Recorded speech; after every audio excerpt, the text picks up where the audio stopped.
এই গাইস চলে এলাম একটা নতুন মিনি ব্লগ নিয়ে। এখন বাজে রাত 8টা আর এখন যাব আমরা ওষুধ আনতে আমার জন্য। আর দেখো বেটুকে আমি বললাম হাই করতে, তো ও এখন হাই করা শিখেছে। ওকে যদি বলি হাই করো বেটু, তো ও হাই করে।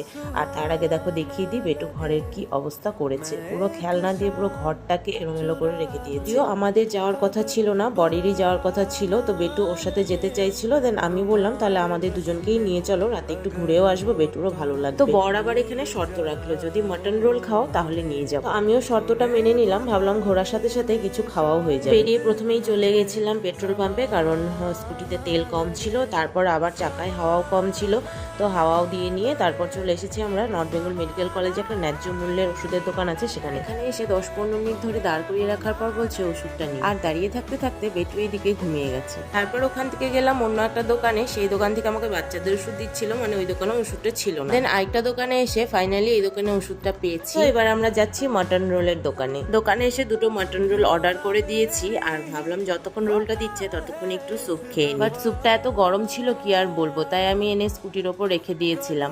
তারপর ভাবলাম একটু ট্রাই করে দেখি, ট্রাই করতে আমার জিভটা পুড়ে গেল। অ্যাকচুয়ালি আমি একদম গরম জিনিস খেতেই পারি না, তাহলে আমার জিভ পুড়ে যায়। তারপর ভেবেছিলাম রোলটা এখানেই খেয়ে যাবো, বাট বেটু ঘুমিয়ে যাওয়াতে ওকে কোলে নিয়ে ওইভাবে খাওয়াটা আমার অসুবিধা হবে, সেই জন্য প্যাক করে বাড়ির জন্য নিয়ে নিলাম। বেটু ঘুরতে ভালোবাসে তাই ওকে নিয়ে বেরিয়েছিলাম, বাট ও তো ঘুমিয়েই গেছে, ওপর থেকে আমার টাকাটা লস হলো।